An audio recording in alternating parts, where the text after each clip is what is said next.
Well, we are here at Larkhall for the third round of the British Super 1 eSports Championship, and you'd better get your brollies out, because as you can see, it is raining. Hello indeed.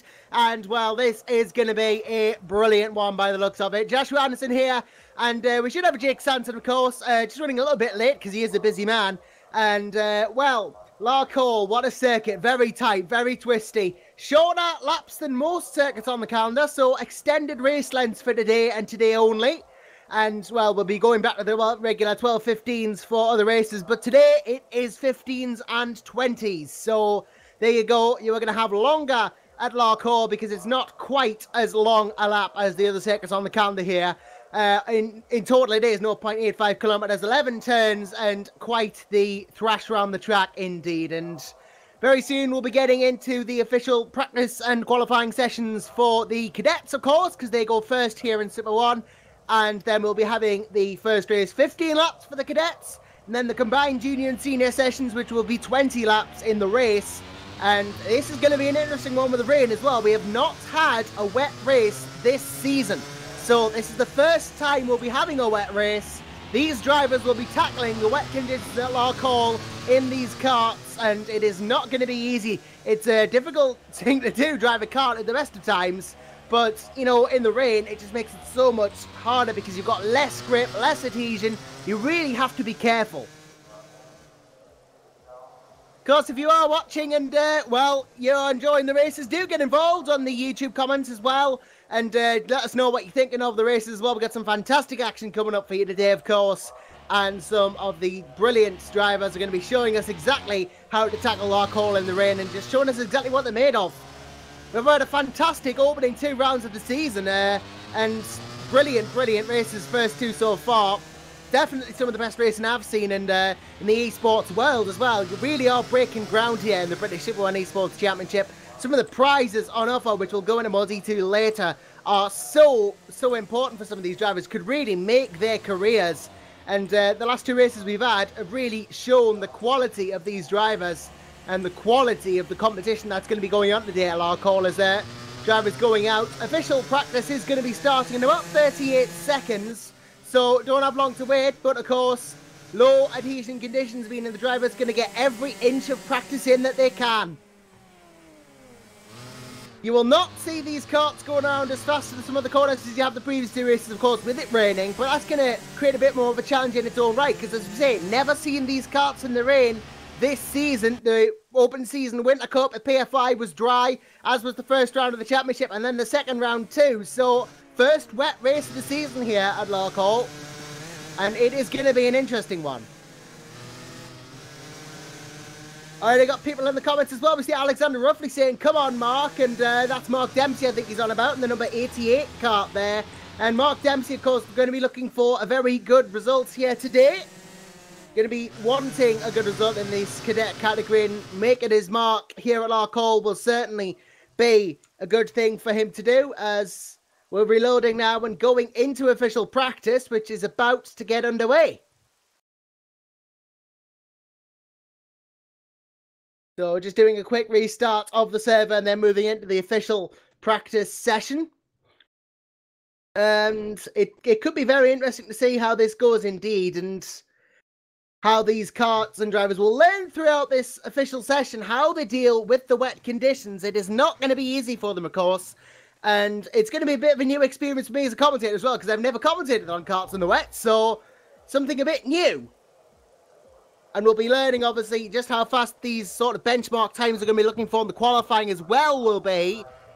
And this practice session, not exactly indicative entirely of who's going to go pole, but it should give you a rough guide. It should give you a decent idea as to who will end the official qualifying session on pole position, because it's 15 minutes long. These drivers are going to need to do lots of laps to get used to the wet conditions. I assume, though, they've been practicing offline as well, or on the official practice server in the wet, but it can't help to do too much practice. You can never have too much practice, and these guys are going to be doing as much as they can get before qualifying starts.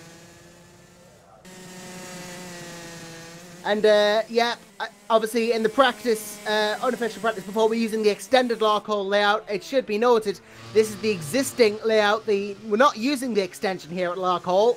well, this is just the existing layout we're using. It's why it is a shorter track than what was perhaps seen earlier, and it is going to be an interesting one to see exactly who goes where. Obviously a short lap here at Larkhall, that's why we're doing longer races to compensate, although the races themselves will be slightly longer due to the rain. Time-wise that is, but what can you do? British weather for you. I have to say, where I am here up in Newcastle, it is actually quite sunny at the moment, so Larkhall coming over more British than the north of England, at least at the moment, so it is really going to be a test of skill here for these cadets, just how good they are in the rain, because it is not going to be easy going for them at all. The track, obviously, it is raining in parts of the circuit, some of the rain is localised, and it is heavier in some parts than others. Obviously, the track is going to dry out if the rain isn't coming down hard enough, but the way it's coming down now, I think it's just going to be keeping on getting wetter, so it is not going to be getting any easier for these drivers as the session continues.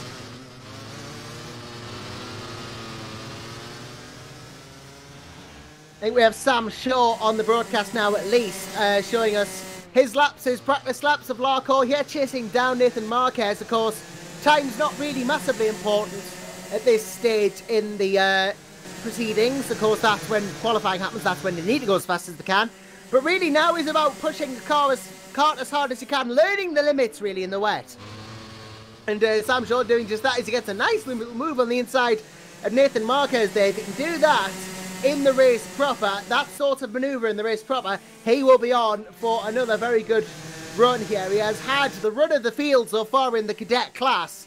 He really has been one of the top drivers, and hopefully that will continue throughout this, for him at least, hopefully throughout the rest of this season and indeed this race at Larkhall too. And, well, Joe really going to be hoping to continue that run that he's got thus far. And, well, I wouldn't be surprised if he did, because he has had the run of the field.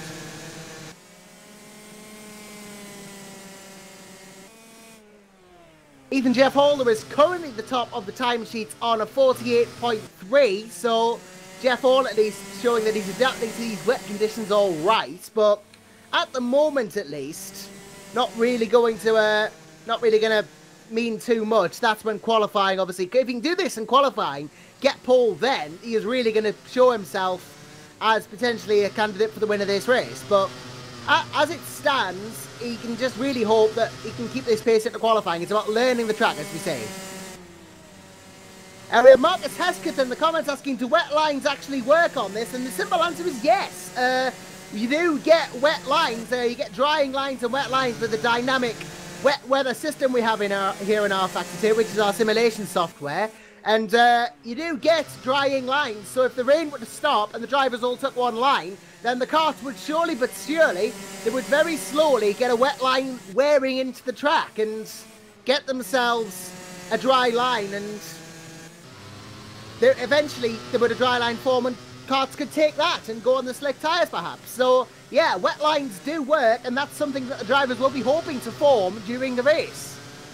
Try and get a drying line going and stick to that perhaps, and get the times down slightly, but we will see dynamic weather conditions throughout this event. One of the great things about our factory sim as well as the simulator is that it features that, and well, it really does help to add to the realism of the series and the immersion for the drivers, and just really bring the knowledge of wet racing into the simulated series as well as the real Super 1 series. To be able to do that is really just brilliant. Sam Shaw, though, at the moment has gone fastest in this practice session. We have about 10 minutes to go, and he has done a 47.7, which is 3/10 faster than even Josh Earthen, who is about 2/10 up on even Jeff Hall as well. So at present, Shaw really again has got himself back in the running and showing just why he is where he is.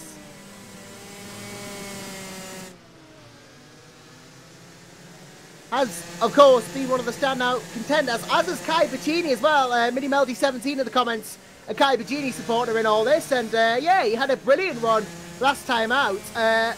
Did Kai Bacini as well. Really thought he was going to win the race at the previous round. Ultimately didn't, but Kai was one of the standout stars for sure for me of that particular cadet race, and Well, he's fourth in the practice at the moment. He could surprise us again. And I'd be quite impressed to see if Pacini could do that. And I definitely think after that last round, he's got it in him.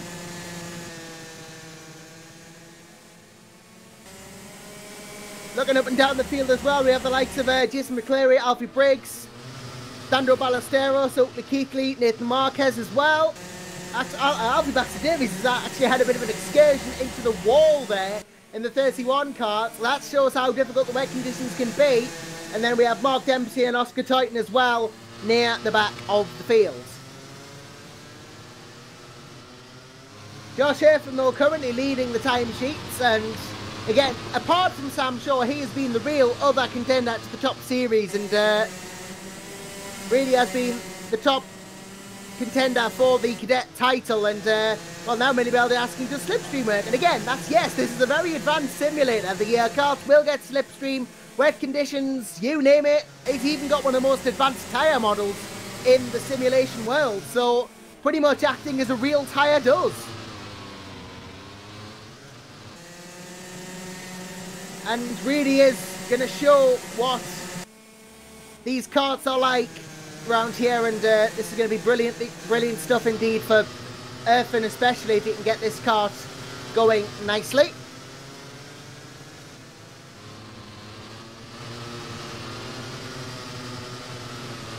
7 minutes and 30 to go in the session then, and Erfin obviously really going to be involved with Shaw this round for the win of the round, you'd think, but anything could happen in the rain, and as we say, not had a wet round this season, and at a track as difficult as Larkhall, this is going to be an interesting one.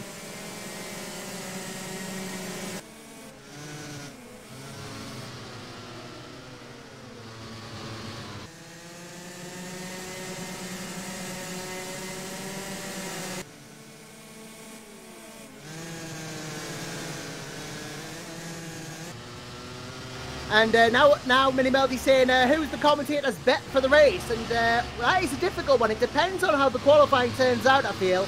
But I would not look past Erfin or Shaw, perhaps. And James Jamie saying 10 on Mark Dempsey for the win of the race. Well, he's down in 12th in practice at the moment. With some luck, he might get further up the field and then you'll get your 10 back. But unless he moves up the order, I'm not entirely sure he'll be going for the win of this race. But Ethan Jeff Hall, perhaps again, another contender if something happens to Shaw, and Erfin, Kai Pacini as well should be up there. But really it's Erfin and Shaw who have been the two guys at the top of the Cadet field. They'll be going for it. Mini Melody says Jason or Kai for him. And, well, Jason McCleary or Kai Pacini, both very valid picks in their own right. I will say, if they can get to the front of that field, quite possibly winners of the race. Not a bad shout if I do say so myself.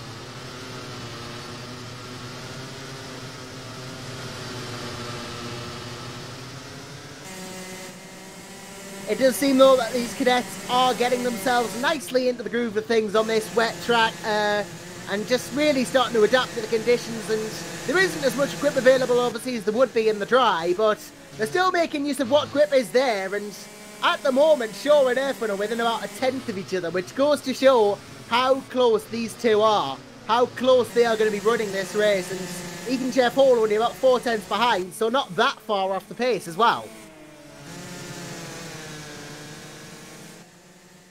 Similarly, Kai Pacini within a second, as is Ollie Stevens.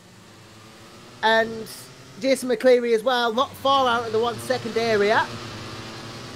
This is going to be an interesting one for sure.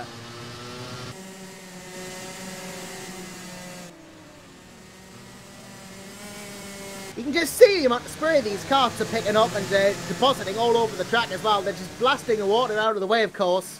And really is going to be an interesting one for sure, and going to be an interesting one to see how these drivers can really match up to the rapid pace that is being shown by Erfin and Shaw. These two, the only two drivers at the moment in the 47s, everyone else in the 48s, with Erfin having done a 47.6 and Shaw a 47.7, as we keep saying, have been the top of the field in the Cadet so far this season, and with some, unless things go disastrously wrong for them, I would not put it past them being top of the class in Cadet, even in the rain, throughout this race as well. Really is going to be one for these two to get a handle on straight away. Sam Shaw and Josh Irvin, obviously, the two to watch, but any one of these drivers could really show a good showing here at Larkhall. A short track made slightly more difficult by the rain, and of course, with the shortness of this track, we are going to be having longer races. The race, rather than 12 laps for the Cadet class, will be 15 laps, and instead of 15 for the juniors and seniors, it'll be 20 laps instead. So longer races on a shorter track here, and well, I'm just watching Sam Shaw. He is really attacking some of these corners at the moment on these practice laps, trying to get as fast as he possibly can, and he's making a very good job of himself here.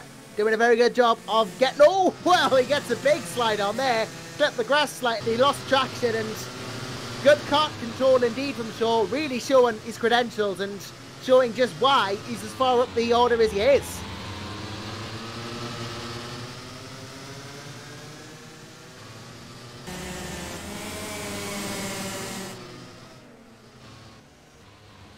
The 3 minutes to go in the practice session of the Super 1 British eSports Championship then, and things really starting to get exciting as we go into the qualifying session. Sure, just got a bit of a tap there, but yeah, it is pretty difficult for some of these drivers to keep consistency in these karts. I mean, you've got to understand, some of these drivers are as young as 8 years old. They start very young in these junior karts, and some of them will have never touched simulator software before the start of this season, so the adaptation from an actual real kart around you that you can feel the G-forces in, feel the tyres, the road, a lot of it, from that to a simulation where you don't quite have the same immersion, is very difficult. And you know, you're looking at a monitor but you want to get a portion of the world around you, and you know, in the real world you can look 360 degrees almost, but these karts are very, very tricky things at the best of times, never mind in the rain on a simulator which you're not familiar with. So you've got to give these guys credit. They are doing, you know, they are putting a lot of work in, these drivers, these Cadet drivers. They're putting a lot of work in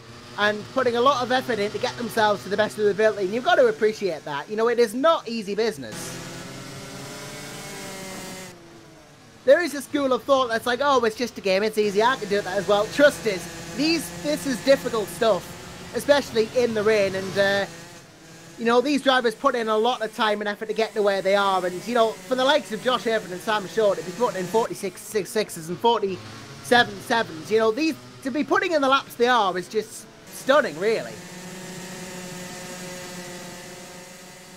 Definitely really rapid pace from these at the moment. 48-1 from Jeff Hall and 48-5 from Bettini as well is not bad at all, and as we go nearer and nearer to the official qualifying session, we will be seeing here at Larkhall who it is going to get pole position, and it might be a crucial pole position as well if that driver can get a good start, because not only is the rain going to mean it's going to be difficult, but it's a longer race in terms of lap as well.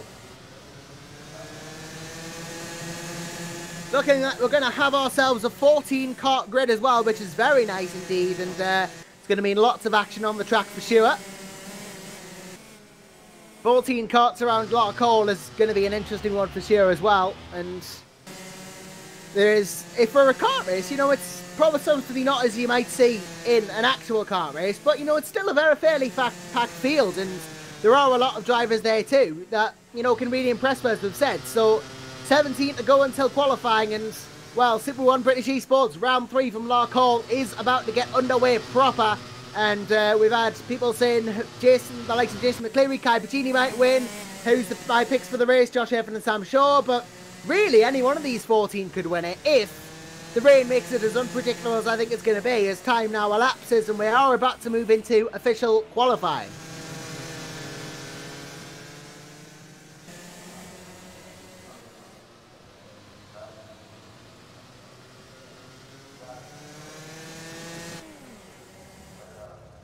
I don't think many drivers have improved on the times they set earlier in the session. Josh Irvin still on that 47.6 and Shaw on that 47.7.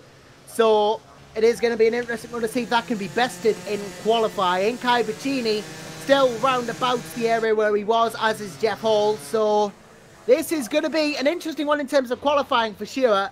Who is going to get where, and how much these times are going to come down compared to the qualifying. It might even be that, if they don't, it might be that we have slower times in qualifying if it turns out that track gets wetter. But it is going to be an interesting qualifying session for sure. First wet qualifying of the season. First wet race of the season, most likely too.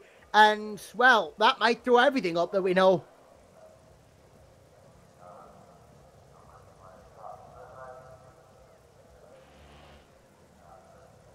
Just waiting to go into that official qualifying session, of course, as well. And waiting for our race director, Jimmy Allison, to move us into that session.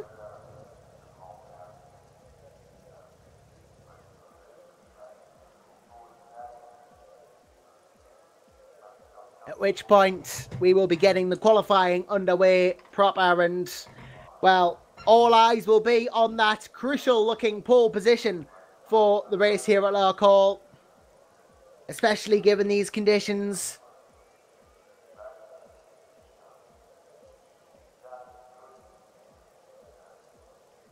It is very British weather today at Larkhall, that much is for sure, and just off the M74 south of Glasgow, the circuit is, so it is very Scottish weather in that sense.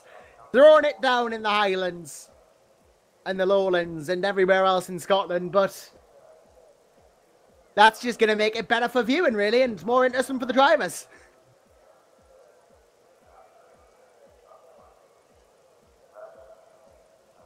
It is going to be an interesting qualifying for sure, and of course, we have 3 classes of karts here in the Super 1 British eSports Championship. We have the Cadet class, which you're seeing now.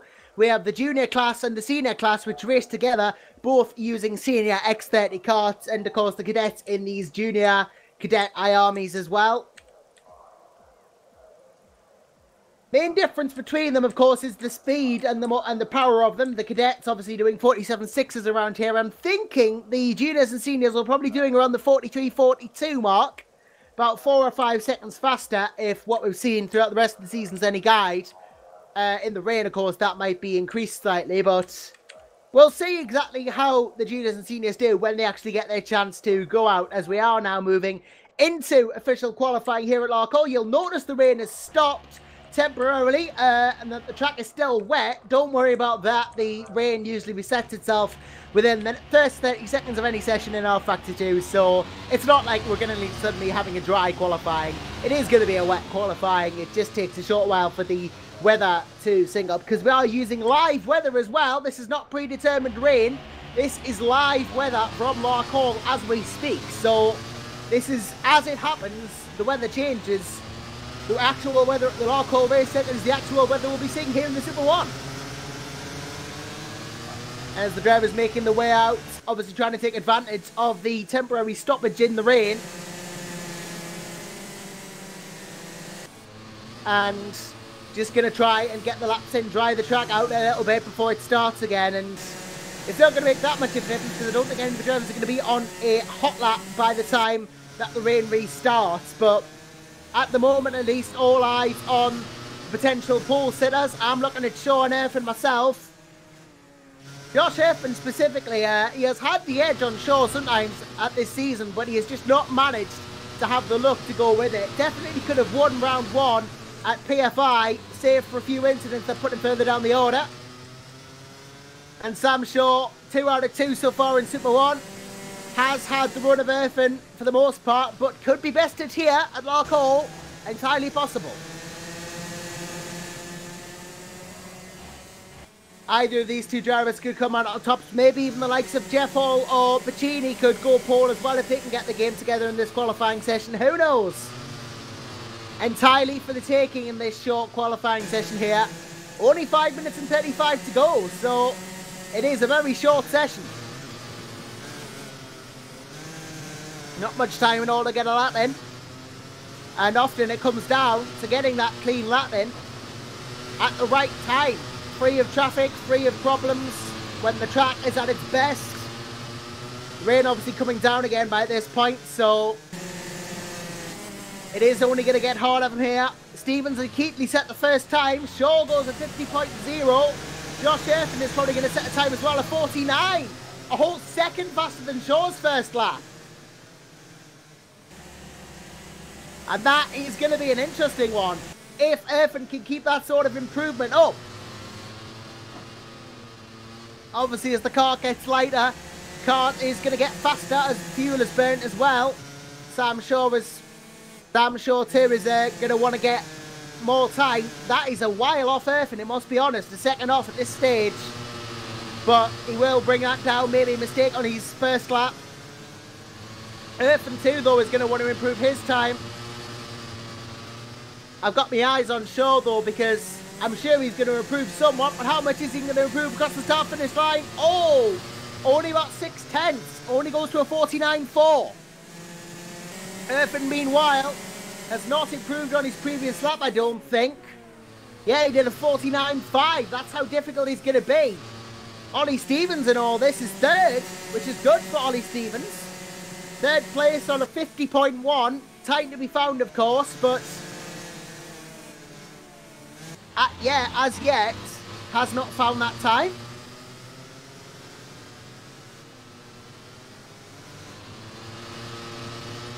But I'm sure he will over the course of the session, as I'm keeping my eye on Shaw, as that is still a while away from where I'd expect him to be. Sam Shaw, obviously, we talked about him having the run on Earthen throughout the season, comes across the start finish, and has not improved. He is struggling in the wet here as Shaw. He is not having the run of this track. Struggling at Larkhall, it seems. Earthen now 8/10 faster than Shaw, a 48.6 from the number 7. What is going on with Sam Shaw today? Kai Bacchini's up in the third in the mixed all this. 1.111 seconds off Earthen. He's coming around the start finish now to try and improve, and he has not done so. But Kai Bacchini definitely closing in on Shaw here. Could he outpace him? We saw how good he was last time out, and he's definitely showing those SIB credentials here at Larkhall. Shaw comes across the start finish, fails to improve again. Only a 49.7. He is struggling big time here. Bacchini, though, entirely within the possibilities that he could go faster than Shaw. Earthen's just going faster and faster by the second. He's showing absolutely no signs of slowing down whatsoever. This is looking like a pretty comprehensive pole for Josh Earthen here then. 2 minutes and 10 to go in the session, so there's still time for improvements to be made. But it's looking all Earthen at this precise moment. Bacchini can't improve on his previous lap. Sam Shaw still trying to improve on his previous lap, as is Earthen. As Oscar Titan has somehow been disqualified from the session. He'll start last then. He will start last, and that is not going to help him in any means. I have no idea why that is, but Josh Earthen coming around the start finish now. Is there going to be an improvement? Yes, to a 48.2. As Shaw improves to a 49 dead.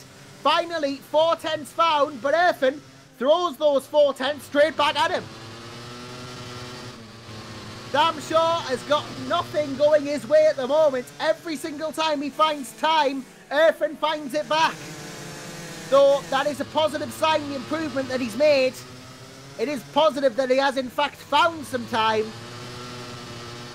Might be the start of a little mini push to victory here, as Jeff Hall is usurped Bacchini again. There has been an improvement there on behalf of Jeff Hall. Sam Shaw coming around the final corner now, and has not improved. In fact, he has... Yeah, that was an outlap from Shaw, actually. He came back to the pits, so that'll be why. He's got a fresh set of tyres on, and is going for it absolutely. Rostrum a hospital, and he'll need to beat that 48.2 from Earthen at the moment. Still faster than his practice lap, but that's not relevant. What's relevant is that he's 8/10 ahead, and Shaw needs to find that time, especially because Jeff Hall is breathing down his neck, just 2/10 behind. With 27 to go in the session as well, it's looking likely some of these drivers are going to get one more lap too. So this is really it now. This is the ultimate opportunity for improvements to be made. Shaw is going to get one more lap as he's coming round to lap Dwayne Plant in all this as well. Closes in on Earthen. Oh, a bit of contact with Dwayne there though. He has improved though to within half a second. Earthen though, not able to improve on his lap. Jeff Hall comes around the start finish. No improvement either. Final laps for the drivers now. Really last chance for anyone to go faster. Oscar Titans found himself undisqualified, but he's still last, and there's no time for him to do another lap, unfortunately. So he will start last. But all eyes are on the likes of Shaw at the moment. Can he go pole? Therein lies the question and the answer, which we will be receiving in a few short moments. But at the moment, Ethan Jeff Hall and Kai Piccini, no more laps for them. Sam Shaw, can he go pole position? Comes across the line. No! Doesn't do. He has not gotten pole position, and I believe that it is going to be Josh Erfan on pole then as he comes across the start finish. And yep, I think with no one else really within a chance of getting him, Josh Erfan is going to score the pole here at Larkhall, and what a pole position it could be. That could be crucial for him. We saw at PFI, he was out at the front when he had the pole before, and this time around he's got it here at Larkhall. He's got the run on Shaw by half a second. Could he get his first win of the season? He has looked imperious in the practice and qualifying sessions. Can he go one further and get a Cadet win?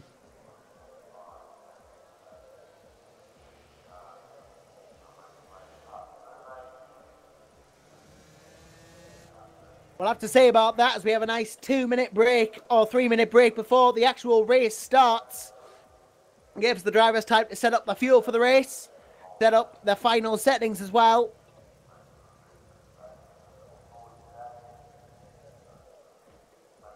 Really just gives them an opportunity to finalise everything and just set themselves up for the 15-lap race ahead.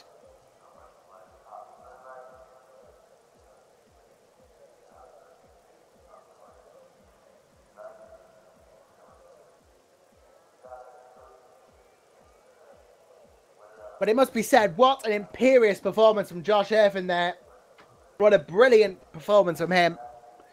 And he has really got to take advantage of that now. That is going to be his focus. Taking advantage of the pole position that he's just earned.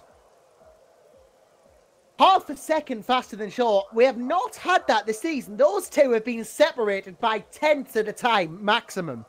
About 2-3 tenths at the most has ever separated them. So it is going to be interesting to see how Erfan and Shaw compare to each other in this race. We've been asked, can you change sprockets and stuff? In the upgrades menu of the car, there is actually an adjustable gear ratio, but that's not adjustable from the kart itself. It is fixed once you have set that gear in the upgrades menu of the karts, but we do have adjustable sprockets and that for the karts available outside of the setup menu, yes. And of course, all the drivers I expect will be using the Larkhall gear ratio, as there are obviously gear ratios available for all of the tracks based on actual gear ratios of the karts themselves. These drivers going to be using the gears that they would in real life.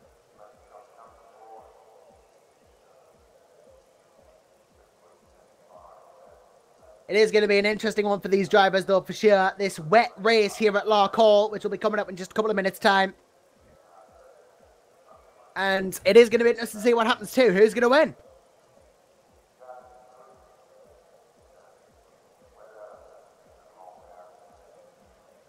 I'm seeing a lot of potential battles brewing here as well. The likes of Piccini, Stevens, Keatley, McCleary. That could be a nice little train there as well. As we move onto the grid now for the start of the Cadet race here at Larkhall. Again, once again, the rain has stopped, but we are going to have ourselves an interesting start to the race here for sure. 13 seconds to go. The karts lining up on your grid. Brace yourselves, ladies and gentlemen. This is going to be an interesting one for sure. Erfan on the right. Hall, Erfan on the right. Shaw on the left. Going to be an interesting one that was paced between them and quali as the lights go on. And we are ready. And the race here at Larkhall is go. Shaw gets a good start, as does Erfan. They're going to be chasing each other into one here. Jeff Hall and all this behind this, as is Piccini, as is Keatley, as is Stevens. McCleary goes off behind. Alfie Baxter Davies avoids the spinning cars at the back. But Dempsey getting a good start too. Ballesteros goes down a few places. McCleary, Shaw, Jeff Hall on Stevens. Jeff Hall's up to third. Only Keatley and Ollie Stevens both go off, and Jeff Hall up to third in all this. Kai Piccini second, and Sam Shaw's down to sixth. Shaw down to sixth. A terrible start for Sam Shaw. and he's being challenged by Stevens now too. But Kai Bacchini has got himself up to second. This is exactly what we saw of him at the previous round too. Bacchini right up there already, but Josh Erfin, within the first 30 seconds of this cadet race, has daylight to him. He's 2.2 ahead. Lap 1 done already, and Josh Erfin has 2.2 seconds, 2.8 seconds over Bacchini and Jeff Hall themselves, and Jeff Hall's gone round. Jeff Hall has gone round into the barrier in turn 1. And what happened there was he was racing Bacchini. Bacchini came on the inside of them. There was contact between the two. And then Bacchini kind of just shoved him to the right, really. He just came across, shoved him over to the right. And Jeff Hall spun, lost his front bumper in the process. That'll be a 10-second penalty for Jeff Hall. Bacchini still has his. Erfin has his. So to Shaw, who's now at the 4th place. Sam Shaw is now up to 4th after that. Not so good start of the 3rd even. Possibly going to catch him past Bacchini, but that was not what he needed. That was not the start Sam Shaw needed at all. Not the start he wanted either. He has now got work to do to catch Kai Bacchini. They keep me behind as well. Ollie Stevens, Jason McCleary's just gone through on him actually to go into 5th place. So McCleary now into the top 5. Making advantage of the start here. Keatley though gets a bit loose. Contact with McCleary on the rejoin. That's a loss of the front bumper for McCleary. That's a penalty for him as well now. So Jason McCleary picks up a 10-second. And yeah, Keatley just seemed to lose it. He went right. He didn't see McCleary coming and crashed into him. That is not good for him. Sam Shaw though is now caught Kai Bacchini, and now the battle is on. These two now going to go at each other. They're going to have a battle that they were going to have from possibly the start. Shaw catching up to Bacchini now. Only about 2 seconds separates him, but Shaw himself has gone a bit wide there. And Josh Erfin just running away with it. He's 6.5 seconds at the front.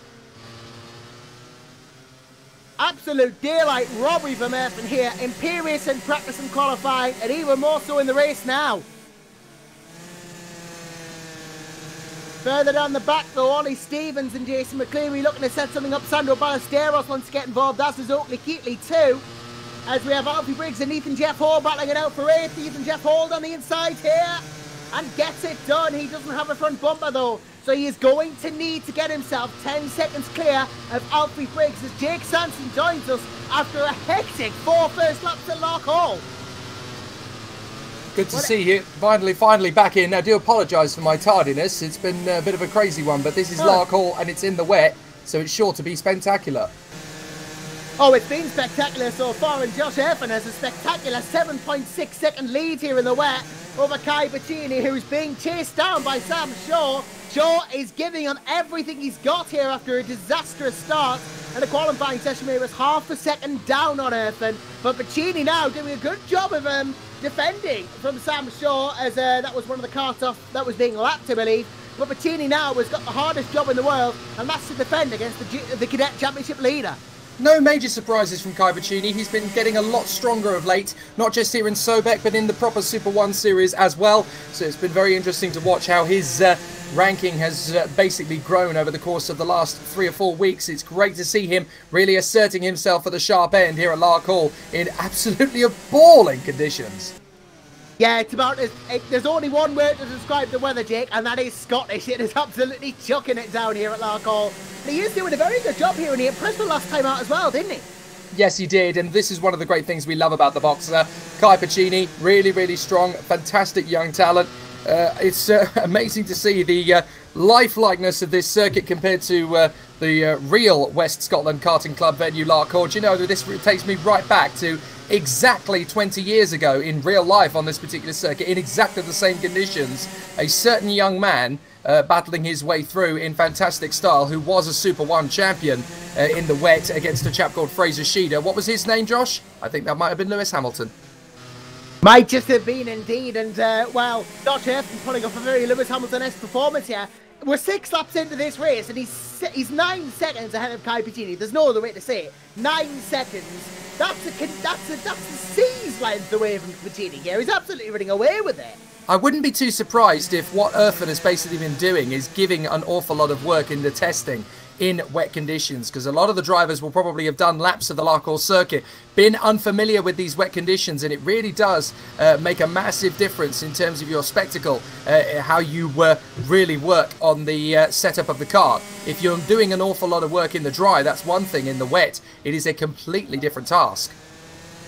Yeah, it is a completely different task. In fact, watching in the broadcast the morning, I've just noticed we have Max Prentice, who races here in real life. He says, who else races here IRL? He loves the graphics, looking strangely real, apart from the fact they usually do rolling starts. So we almost got it. It is one of those. Right? It's one of those spectacular circuits, though. It's always been a really, really important venue for the world of Scottish motorsport. Some incredible talent comes from this particular part of the world. The Frank Kitties, Coulthard, McNish, De Resta, all of those big names started at this very circuit. And it's great to see that in the SoBEC we're getting some great battles early on. But 9 seconds clear, Josh Irfan. That is some massive, massive advantage. We saw at PFI, you had the run of Shaw for most of the race as well, who of course leads the Cadet series. Josh Irfan did have the run of him until a couple of incidents, then he got behind. But, you know, he's reasserting himself here. He's putting himself back in the championship fight against Shaw here. And, well, speaking of fights, there's Sandro Ballesteros up in 6th place at the moment, which is great for Sandro. Obviously taking a liking to these wet conditions, fending off Oakley Kitley as well for it. And while he is 5 seconds away from Ollie Stevens in 5th place, 6th is nothing to be laughed at. That is a good performance. Yeah, Sandro's doing a cracking job. He's had a very interesting start to his season. A lot of highs, a few lows as well, but he's coping with it very well. Irfan leading the way still from Shaw and Bacchini. McCleary in 4th place from Stevens, Ballesteros. Oakley Keatley in there in 7th position, still putting a strong charge in. Ethan Jeff Hall, Alfie Briggs and Alfie Baxter Davies. Mark Dempsey as well, getting in a bit of a pickle as well, being lapped and all this as Jeff Hall clips him slightly. I don't think that cost him his front bumper. He didn't have it before, so there will be a 10-second for him after the race. Of course, that's how it works here in the Super 1 British eSports Championship. Oh, Irfan is tripping over back markers. That's very, very close indeed for Josh Irfan. He almost got given a 10-second penalty by virtue of the fact that his nose would have been missing. He just about got away with that one. Beautifully done from Josh Irfan. He timed that one well in the end, but he came so close, Josh. If you watch back on the replay, that could very easily have been his race over. Yeah, of course, as we were about to say, in the actual Super 1 Championship, they have the adjustable fairings, which go up and down. If he gets knocked and goes down, that's when you get your penalty.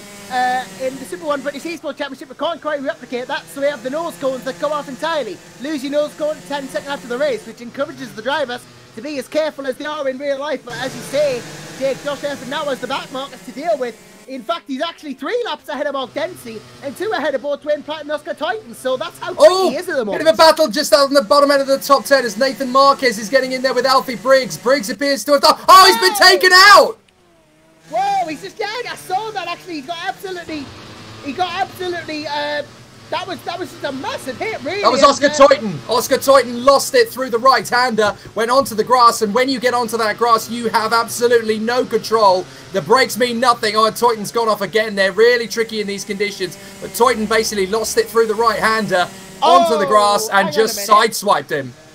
Yeah, he actually, I don't think he made much of an effort to get back onto the track there. He just went career straight into the side of Marquez. I can't say I approve of that, Oscar. Well, you've got to give him the benefit of the doubt. Maybe there was a possibility that he's already lost the kart, and obviously you're on the grass. It's very tricky at that point to get the kart stopped and under control. The back end was kicking out. I do wonder if there was just a little bit of an error there. I wouldn't be too harsh on him for that one. You've got to remember the age of these kids. They are still learning. It's the wet weather conditions here at Larkhall. I don't think that one would have been intentional from Oscar Toyton. I think that was just beginner's error. Yeah, perhaps so. I mean, we'll give him the benefit of the doubt, but... yeah, not the best of innocence to have either way, and I don't think either party involved is going to be happy about that. Just noticed actually, Josh Irfan's lead has come right down. It's 1.8 seconds now from the 2.9 it was. What on earth has happened to Josh Irfan? I'm going to go back and have a look at this. It's the traffic. It's the traffic. I think it's a combination of the fact that he's... Oh, my goodness, Sam Shaw so nearly got sideswiped there. And I think it's Sandro Ballesteros who's gone off from 6th position. That is a real shame for Sandro. He was having a great run up until that point. But Ballesteros, a mistake made. And now he's down to 11th position, a lap down from the leaders. What a shame for Sandro. He was going great guns up to that point. Yeah, he was going all guns blazing until that ends. But oh, Maccini getting into a squabble actually with Ballesteros, who's just gone off and lost his front bumper in all this as well. So Ballesteros going to get a 10 as well. Maccini's got to be careful now. He's got Nathan Marquez ahead. Of course, Marquez running his own race, but Maccini wants to... Oh, dearie me. He's been put round there by Ballesteros as well. Well, he can recover that. He can recover that, and he still has his nose cone. So he is very lucky indeed there. He's still only going to be a couple of seconds ahead of Jason McCleary, but because he's kept hold of his nose cone, that will secure his place in 3rd. Kai Baccini, the boxer, very fortunate in that one. Yeah, good stuff for the boxer indeed. And we have Handont, who's just joined us in the comments saying, what age category is racing now? This is the Army Cadets, and unfortunately, you've just missed it, unfortunately. This is the lap 14 of 15 now. We're about to get on with the juniors and seniors, though, which, of course, is the upper category to this, so do stick around. You haven't missed the entire action as Josh Erfin comes round the start-finish line now to I believe, start the final lap of this race at Larkhall, and he should complete the victory on this lap, barring any major disaster, but Sam Shaw's going to make him work for it.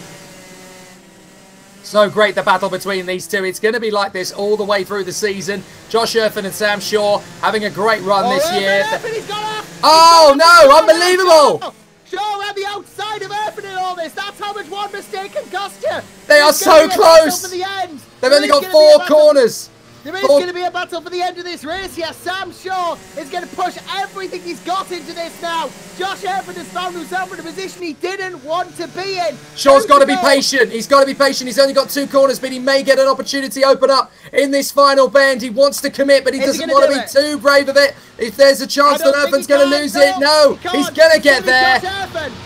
It's going to be Josh Erfin who takes the win at Larkhall. And we thought he had it in the bag. We thought he was going to dominate the event. But he wins by just 0.332 of a second in the end of it. Well, talk about unpredictable. I said anything could happen in the rain here at Larkhall. I didn't expect a last lap thriller. And that is the closest finish we have seen in the SoBEC in 2018, I do believe. 0.3 of a second is all there is between them. That is officially the closest finish we've had in the Super 1 British Esports Championship. Really good stuff. Kai Baccini finishing up in 3rd place. He'll keep that because he kept his nose cone intact. McCleary, Ethan Jeff Hall and Ollie Stevens in the top 6. Oakley Keatley 7th. From Alfie Briggs, Nathan Marquez and Sandro Ballesteros eventually beating Alfie Baxter Davies. From Dwayne Plant, Mark Dempsey and Oscar Toyton. So that is your battle. But there's going to be a few penalties to hand out, of course. But Erfin, Shaw and Baccini, no worries about those 3. Yeah, no worries about them. They all finished themselves in the top 3, and that means their positions are secure. They all had the front bumpers, so they are going to be the podium sitters. But first win of the season for Josh Erfin. That will be a big one to get off his chest as well. He pushed so hard for a win at PFI, didn't get it. Wasn't quite up to par in the second round of the season. But here at Larkhall, he has got a win over Sam Shaw. And that's going to put him straight back in the championship contention. That was a really good battle in the Cadets, to be fair. This is not the easiest of circuits. I've been watching battles around the Larkhall circuit for the last 20 years. It is great to see these guys getting to grips with it. And obviously the wet weather conditions, by virtue of the fact that this is actually what the weather is like at Larkhall. It doesn't bode well for my drive up to Scotland tomorrow afternoon, does it? No, it doesn't. So it could be a very spicy weekend with myself in the commentary box at the circuit at Larkhall this weekend. Really looking forward to that. All of the live coverage of the races from the qualifying sessions through to each of the heats and then the 2 finals in each class, of course, are going to be live on Downforce UK. And TDI Media are there filming the event for the YouTube channel as well. So it's going to be really interesting to see. But Josh Erfin, starting as he means to go on, racing in the European campaigns, of course, at the present moment in time in real karting. But Sam Shaw, he got himself into some interesting battles at Wilton Mill, the second round of the Super 1 actual championship. Guy Pacini likewise. Good to see them sticking their necks out there in the risk of things, but great to see so many talented racing drivers doing a good job in the Super 1 British eSports Championship, as well as they have been doing in the full event. But that is Josh Erfen's first victory of the 2018 season, and a great one it was too. Yeah, fantastic win. He had to work hard for it in the end, though. Lost his 9-second lead. Sam Shaw cut it down. We thought we were going to see a sudden swerve, a bit of a different ending, but it was Erfen, but only by 0.3 of a second in the end. So brilliant, brilliant stuff indeed. And well, I'm jealous that you can't go. I'm jealous that I can't go down to Larkhall and tell these guys how brilliant they're doing in the eSports Championship, and you do, Jake. Well, if you need a lift, I am driving by tomorrow. I am driving past you, so it's yeah, it's you're driving doable. Past us, but just stick your thumb out. It's no problem, mate. Ah, dearie me. Well, maybe one day I'll be there, but it is definitely good to see. You know, it's definitely opened my eyes, this series, to just how good kart racing can be, and some of the stars of the future as well. And if Josh Erfen can get dominant races like that, nowhere he'll do well for himself. Confirmation then of the unofficial results. It is Erfen's win by 0.3 of a second from Shaw, from Pacini, from McCleary and Jeff Hall. Though I saw Jason McCleary didn't have a run, but he will go down. So these results unofficial, but the top three are fine. Yeah, I don't see them having any issues really in terms of driving standards. They won't get any penalties in terms of their front nose fairings. All is fine and dandy from their point of view. Some good performances further down. Sandro Ballesteros unlucky just to make that little mistake with a couple of laps to go. It's so difficult to get it right in these slippery conditions, but he did put on a really good show up until that point. Again, we haven't really touched on this so far this year, but really solid consistency from Jason McCleary and Ethan Jeff Hall. Both of those guys always seem to find themselves in the top 6 without any hesitations at all. They're always really good to put themselves in the shop window for the top 3, even if they don't get there. You know, consistency is what wins you championships, and they'll know that already from their you know, they're already very busy karting campaigns. Good to see Ollie Stevens pushing forward. Keatley and Briggs really improving towards the tail end of the race as well. Always a really tricky campaign, but they have done a good job. Nathan Marquez improving towards the end there. I thought his on-track prowess was really quite exceptional in the last 2 or 3 laps of the race. We've already mentioned Ballesteros, unlucky in the final end of the race. Baxter Davies, Dwayne Plant, Mark Dempsey, Oscar Toyton, all getting to the flag. Very important at this stage that you finish races, even if, you know, things have already turned to mush to a certain extent in the first few laps of the race. It doesn't matter. The best thing you need to learn at this level of cadet racing, even in the virtual championships, is you get to the end of your race. It's as simple as that. The more points you score, the more you finish, and the more experience you gain for doing so. Yeah, all for the experience ultimately, and it is indeed just getting to the end sometimes, because that's what matters. And well, we're going to have the juniors and seniors coming up now as well. This is going to be a 20-lap race, increased length to compensate for the shortness of Larkhall. Of course, we're not using the extension, we're just using the existing layout, and that's why it is a shorter race per se, in lap distance that is, rather than overall distance. But yeah, indeed, we are going to have an interesting one here, and we get the juniors and the seniors round. We actually have some drive-through penalties to serve this time, Jake. Yes, we do, and that's going to be very interesting to look at going into the race here on the West Scotland Karting Club circuit. A fantastic facility.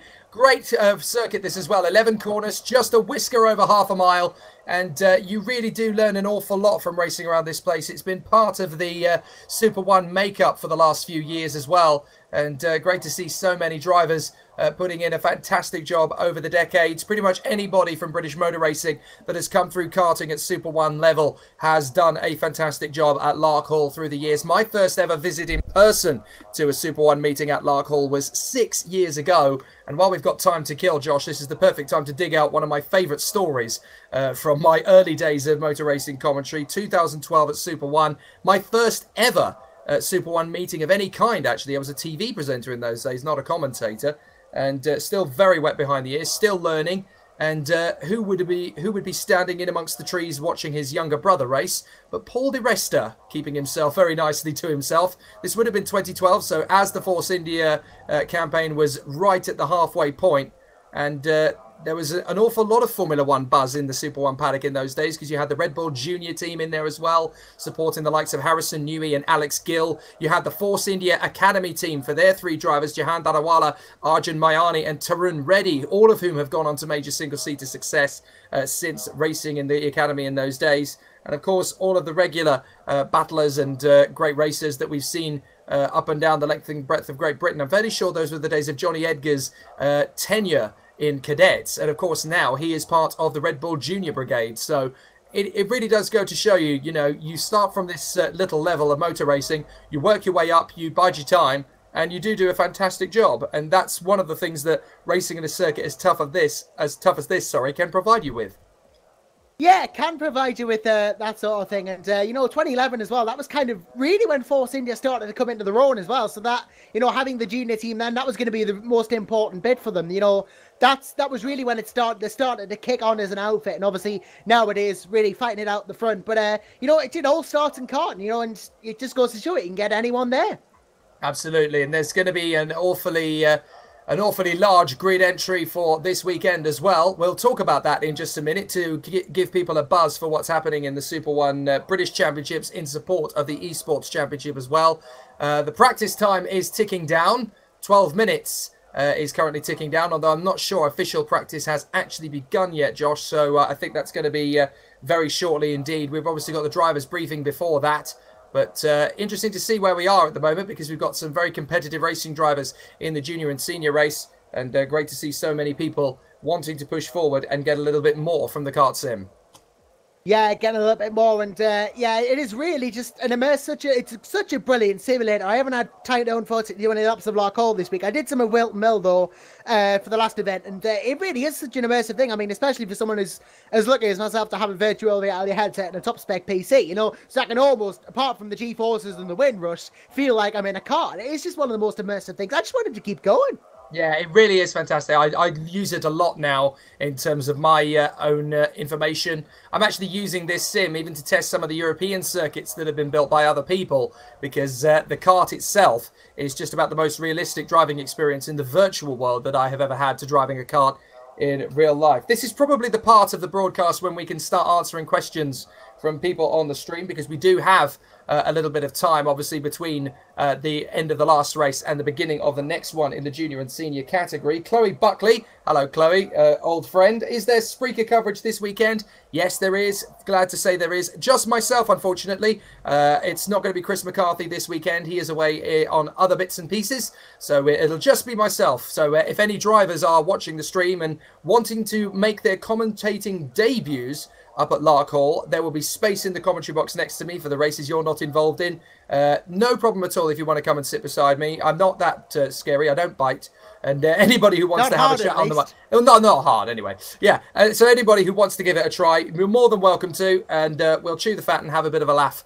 I'm there from tomorrow evening, so anybody that's travelling up as soon as this is done, pretty much, because a lot of people, it's a good 6-7 hours of transit up to Larkhall, but we are only a stone's throw away from Edinburgh, so at least you can have proper fish and chips done the proper way. So that's going to be really, really exciting stuff this weekend. But obviously in this weather, it's going to be an interesting weekend all round if it stays like this. And I have looked at the Met Office. I'm told that it will do. Yeah, and, well, that just means get your brollies out, really. Just make sure you have, canoes ready, because if it's this rainy, then it's going to be an interesting one. We have James Lowther in the comments as well, in all this, who himself is racing. Hello, James. He says another P1 in junior. Well, we'll have to see then. Just get out there and get yourself the position then. Do you know what? James Lowther's having a cracking start to his season. I mean, how he battled with Guy Cunnington in the junior category up at PF International was sensational enough. Going into the final at Wilton Mill 2 weeks ago, he was 12th on the grid in the final, and it genuinely looked as though he was going to have an absolute nightmare of a race. But he fought his way through to the victory in magnificent fashion. From 12th on the grid to first at Wilton Mill is no mean achievement. You can now watch it on the TDI Media YouTube channel. It is an absolutely fantastic battle, and a real test of actually how close the battle is going to be this year between the likes of James Lowther and Guy Cunnington in that battle. But there are so many other close quarters contests that we're going to see from Super One in the 2018 season, and only the first 2 rounds of the championship can give us the indication of that. You can go back onto the TDI Media channel. If you're not subscribing already, I urge you to do so. Some great racing and some great coverage this year so far with Alan Tadei, the TDI Media team, and all of the guys there working very, very hard at each meeting to make sure that the TV coverage is as good as it can possibly be. Even up and down the length and breadth of Great Britain is it watched, not only there, but also worldwide. We've got drivers like Reese Ushijima coming across from Japan, Josh, watching the championships last year. He said, I want to race in that. So this year he's travelled all the way to Great Britain and is based here now in the UK, racing in the championship and in the Europeans as well. But predominantly because of watching Super 1 coverage over the last couple of seasons, he came from Japan to race here this year in the actual Super 1 championships. I'd love to see how he'd do on the kart sim, actually, because he's the kind of guy who could probably take to this like a duck to water. Well, maybe we can convince him to come over then. I might have to get my sim up to Larkhall at this point. I have to pack that as well. That's the big problem. Anyway, hire a giant lorry and get it all. Yeah, hire a giant lorry, no problem. Anyway, we are getting underway for practice. The 8-minute practice session has now begun. Other questions though, Hans Dont. My GP told me not to be bitten anymore, so alas, I can't join you. That's a real shame from Hans. It would have been great to have him on the stream as well. And Harvey Collier, is Mini X30 going to be an official championship in Super 1 next year? That is a very difficult question. I mean, having watched X30 the first 2 rounds of the championship with some brilliant victories from Jessica Edgar in round 1 and Josh Rowledge in the second, I'd like to put my hand on my heart and say it will run as an official championship next year. I don't know is the answer. I'm only a commentator. I don't get involved in that side of things. Certainly Mini X30 this year was meant to be as a guest performance, as a guest class, but already, as you can see, the racing has been absolutely stellar and really exciting to observe. So hopefully there is definitely going to be more action from that class this year. Harvey actually continues. I think KR Sports drivers are going to give Lowther and Cunnington a run for their money, though. Good point, actually, because Lowther and Cunnington ran away with things at PF. They really had a tough job to try and beat the KR Sport drivers last time at Wilton Mills. So very good point made there, and you're definitely on the bubble with that one. At Larkhall, I think that's going to be really interesting because it's a very technical circuit, Josh. It's very fast flowing, so the kind of driver that will get used to this is the driver that can be adaptable in the strategy game, but also very alert in the weather game because it's going to be quite wet no matter what happens. Yeah, we saw in the Cadet race as well, very tricky conditions at parts and drivers not quite being able to keep the back end of the karts in check. So it is going to be interesting for these more powerful, faster junior and senior karts as well, how they're going to be able to do, because even more of a challenge as Malcolm Smith's shown by getting a bit of a slide on there. You can see he's just, I think he's not actually yet, I don't think he's on the wet tyres, I think he's on the slicks, that's why. That's of course, interesting. These karts have wet tyres available, and, well, actually no strike that I think he is, it's just the treads aren't as deep as the juniors and the cadets. I see. Easily changed if that is the case. But great to see the talent of drivers that we've got once again here. Some very, very supreme racers. We've got the likes of Ben Hamlet once again on the grid. Matthew Higgins, of course. Matthew Higgins, one of the top young drivers in the world of motor racing. The son of Dave Higgins, American Rally champion, of course. Matthew Higgins, a very talented young superstar racer. Then we've got the likes of Lucas Gross, who has just come back off his campaign at the Daytona D-Max 24 Hours, Josh, at Milton Keynes last weekend. Myself and Spanners Ready were in the commentary box at Milton Keynes for that race. A 24-hour karting race between D-Max karts and Sodis, and the race win in the 24 hours there, Josh, was separated by, get this, 7.5 seconds after 24 hours. Absolutely amazing. That's something. That is really something. I would, for 24 hours of racing, then it'd be that close. That just goes to show how it is. Yeah, great karting, and that's one of the things that we love about it. So Lucas Gross doing a fantastic job at Milton Keynes. Wasn't in the winning team, but certainly put on a spectacular show during the course of that 24-hour race. James Lowther, of course, a race winner twice now in the finals at PF and Wilton Mill, respectfully. You can't count out Dexter Patterson, of course, a European champion. Dexter Patterson, a British national champion as well, a world champion as well, Dexter Patterson, I'd forgotten that. And of course, Aaron Walker, who is competing for the Kato Motorsport team in X30 in the 2018 Super 1 Championships. And Downforce UK are going to be using Kato Motorsport as a main body of their coverage as well. We've obviously heard from 3 of their drivers in the past, Aaron Walker, Harvey Ryby, and the other man in the equation, Daniel Bolton.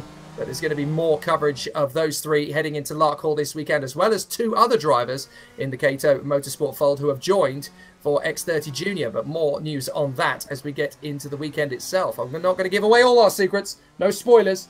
Tony Ellingham, can you give the kart numbers in commentary? We'll do our best. I'm not sure how easy it is to identify the kart numbers, but we're going to have to get I'm going to have to get my specs out, unfortunately, for that one. Malcolm Smith, I know, though, is the number 56. Big tag snapper from him as he's on his first lap out of the pits. So it'll be interesting to see how well he goes here on the wet surface at Larkhall.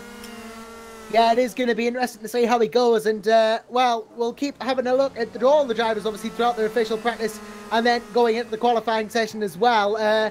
Obviously, Malcolm Smith, the 56 in his name there. But, yeah, obviously, just the little yellow numbers on the cards are the numbers. And Ben Hamlet, who's the number 69 there, is currently, well, leading affairs, even though no times have been set in this, because I think practice has just restarted before we actually get into qualifying proper.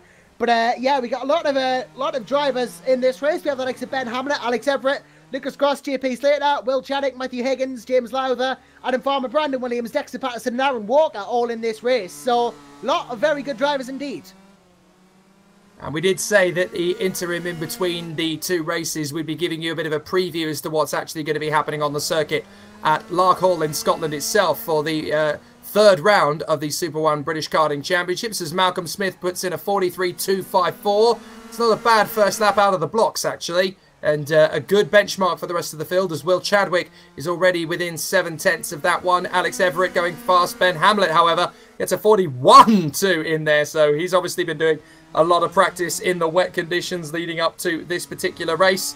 So good to see how things are from his point of view. 1.9 seconds clear. Hamlet from Smith. Dexter Patterson in 3rd. Chadwick 4th from Brandon Williams and Alex Everett. JP Slater in 7th from Aaron Walker. Then Adam Farmer and Matthew Higgins. Lucas Gross, Declan Russell and James Lowther all yet to set lap times. Although Declan Russell has now set a lap time and gone 9th fastest. Higgins, Gross and Lowther still yet to record a time.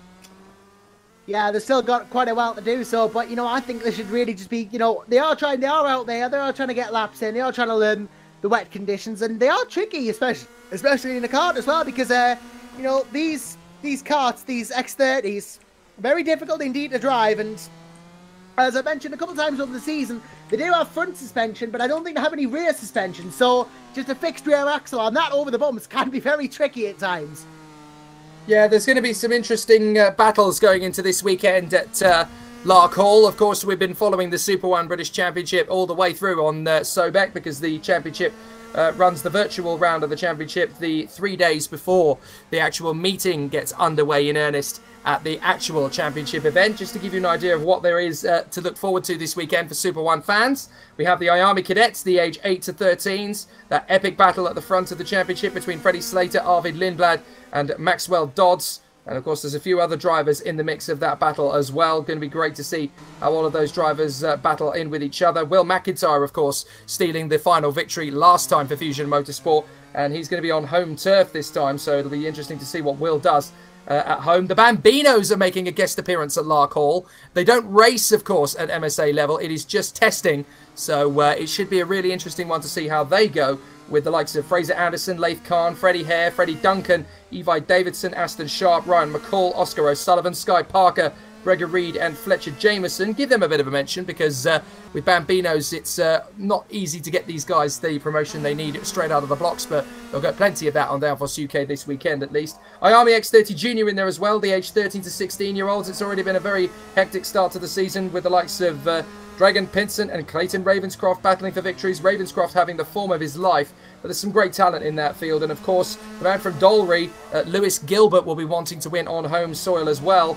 Plenty of drivers, though, who could win. Reggie Dewey, Luke Whitehead, Alessandro Sananetti, Rufus Hunt. Then you've got the likes of Joseph Taylor, one of the rookies. Josh Rattican, fresh off the back of representing Great Britain at Salisbury in the CIK FIA Academy, and finished in the top 6 well. He did a great job there. Caden McQueen, Alex Lloyd, Axel Laflamme. Tom Edgar should be an interesting one as well. And then, of course, there's a few other drivers who could make the mix, like Lewis Thompson, Alex Moody, and Louis Shaw. Always very competitive. Lots and lots of drivers in that mix. Iami X30 Senior, well, the list of drivers who could win is as long as my arm. Joe Turney, Oliver Hodgson, Thomas Turner, Elliot Harvey, Derek Morgan, Brad Pennell, Ewan Wilson's going very well when he's got a good kart underneath him. Lewis Malin. Owen Byatt really needs to turn his season around. Morgan Porter's been very strong in the early stages in terms of one-lap pace. So there's lots of drivers who could go well. Josh Thompson-White, Sean Butcher, Saul Robinson could do with a little bit of a kick from his point of view in terms of the luck side of things. And then we look at IARMY X30 in the Mini X30 series. We've already talked about the man who's on the grid here tonight, Aaron Walker. He's in there with his teammates Harvey Ryby and Dan Bolton. But then you've got the likes of Josh McLean, Jessica Edgar, who won at PFI, Josh Rowledge, who won last time at Wilton Mill, Rushan Shigarimbo, Ivan Lomliev, who's had such bad luck. We've got two new drivers in the grid for this one, Kian Shields and Jessica Carrasquedo. So they should be interesting prospects in the X30 Minis. TKM Extreme gets its season underway, though. That's what a lot of people are going to turn out in force to watch. TKM getting underway in Super 1 this weekend for the Junior TKM Series and TKM Extreme. And a lot of people, of course, are going to be keeping an eye on the reigning champion in Junior TKM, Abby Pulling, who is going to be re-emerging in the world of Super 1, having started her campaign in British Motorsport this year in Ginetta Juniors. She's done the first two rounds of Ginetta Juniors, Josh, and gone very well. Finished in the top 10 in strong form. But Abby Pulling is now back to defend her crown, and she could be one of the few drivers in Super 1 history to do back-to-back British titles. And the names of drivers who have done that include Oliver Rowland. He's done all right for himself. He's not done too badly for himself at all, has he? And it would be great to see if she could do that. And, well, one of my friends who actually races in real life and races in Formula Blue, he can't stop going on about her. Says definitely one of the most talented drivers he's ever seen. And I've gone back and looked at some of her races, and she is very impressive indeed. So maybe she could, who knows? Well, looking at the grid for the TKM Extreme, I was half expecting a few of the drivers taking part in TKM Extreme to be on this grid here tonight. There's a few drivers who are obviously looking to make their make these performances transfer into a possible opportunity in Super 1. But a lot of us are still reeling from some pretty incredible performances at Wilton Mill. While I'm here and I've got a little bit of a platform to sing and shout about Super 1 and SoBEC, there's one guy who I'm absolutely elated by, and anybody who watched the coverage at Wilton Mill will probably agree with me. The very incredible talents of Piers Pryor, who's probably, as I said on the commentary stream, and I'll repeat it again, the fastest pauper in motor racing. I've never known anybody with as little budget as him be as incredible and as exceptional as he can be. He went from 25th on the starting grid at Wilton Mill in the final to finish 5th, leading rookie. He was the only guest driver up in the top 10. Absolutely stellar, and I'm really hoping that somebody picks up his sponsorship deal and takes him through to the season. We've got 7 minutes left of this practice session before we really start to get into the nuts and bones of qualifying, Josh. And based on the first two rounds, this one's quite hard to call.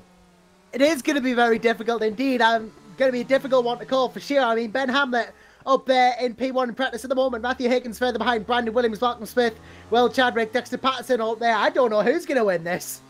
It is going to be incredibly close. More comments from the stream. Do please keep those coming. We'll chat about them as much as we possibly can. Harvey Collier once again says, I think it was harsh with what happened to Dragon Pinsent at Wilton Mill. We did discuss that little incident in the final there. In the toe of the boot, as it was, Dragon Pinsent and Clayton Ravenscroft battling for the victory. I personally believe the penalty was a little bit too harsh as well. I think in those circumstances, normally when a driver goes for an overtaking move, it hasn't worked, and the driver they're battling with has gone off the road and they've gained a position from it. Normally that's a 5-place penalty. It certainly isn't disqualification from the race, and I felt that was quite strict. You know, Dragon Pinsent went for an overtaking move. He's a racing driver. If he didn't, you'd have a go at him for it. He had an opportunity to go for it. He made a good performance. You know, he made a good overtaking move, in my opinion. He just didn't quite have the space to pull it off.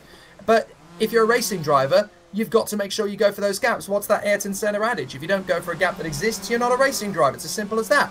And I have to say, Dragon Pinsent, in my opinion, that would have been a 5-place penalty for me. He would have finished 6th rather than the 1st. But obviously, the officials make those calls. It's not up to me to make that call, which is a shame. But I love talking about this kind of thing. We don't really get to do this much on the other stream. Oh, that's interesting. That seemed to me to be the 75 of Matthew Higgins punting somebody out of the way under the practice session. Now, he's not going to get a penalty for that, but very indicative of his mood tonight. He just wants to get on with things. Now, James Lowther's made a very interesting point in the YouTube stream. He says, my computer can't run it in the wet. Now, that is very interesting, Josh. Now, you've obviously got experience of racing on sims in various different degrees. How big a difference does it make to have a good running PC for wet conditions compared to how you run it in the dry?